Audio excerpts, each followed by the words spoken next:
ایک ساس ڈاکٹر کے پاس گئی اور اس نے ڈاکٹر کو مخاطب کرتے ہوئے کہا کہ ڈاکٹر صاحب کوئی ایسی دوا دیں کہ اس مرتبہ میری بہو کا بیٹا ہی ہو۔ 2 بیٹیاں پہلے ہیں، اب تو بیٹا ہی ہونا چاہیے۔ ڈاکٹر نے جواب دیا، میڈیکل سائنس میں ایسی کوئی دوائی نہیں ہے۔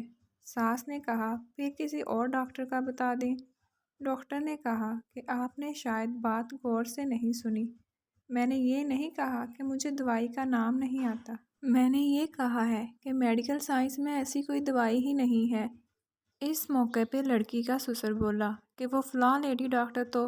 ڈاکٹر نے بات کاٹتے ہوئے کہا کہ وہ جعلی ڈاکٹر ہوگا۔ اس طرح کے دعوے جعلی پیر حکیم وغیرہ کرتے ہیں، یہ سب فراڈ ہے۔ اب لڑکی کے شوہر نے کہا، اس کا مطلب ہے ہماری نسل پھر نہیں چلے گی؟ ڈاکٹر نے کہا کہ یہ نسل چلنا کیا ہوتا ہے؟ آپ کے جینز کا اگلی نسل میں ٹرانسفر ہونا ہی نسل چلنا ہے نا؟ تو یہ کام تو آپ کی بیٹیاں بھی کر دیں گی۔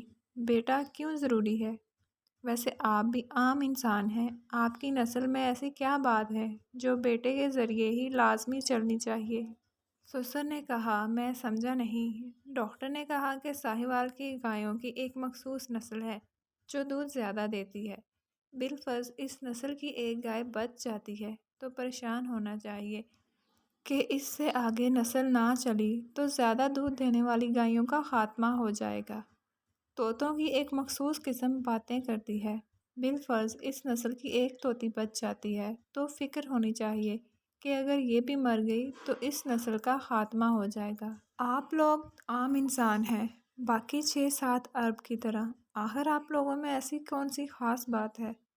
یہ بات سن کر سسر نے کہا کہ ڈاکٹر صاحب کوئی نام لینے والا بھی تو ہونا چاہیے۔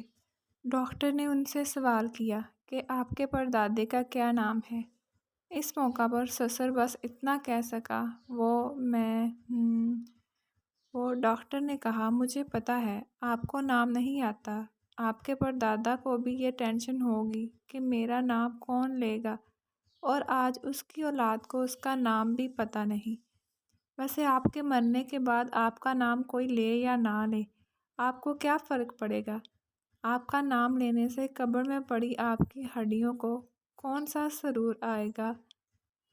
علامہ اقبال کو گزرے کافی عرصہ ہو گیا، آج بھی نصاب میں ان کا ذکر پڑھایا جاتا ہے۔ گنگا رام کو مرے ہوئے کافی سال ہو گئے، لیکن لوگ آج بھی گنگا رام ہسپتال کی وجہ سے گنگا رام کو نہیں بھولے۔ ایدھی صاحب مر گئے لیکن ان کا نام ابھی بھی زندہ ہے اور رہے گا۔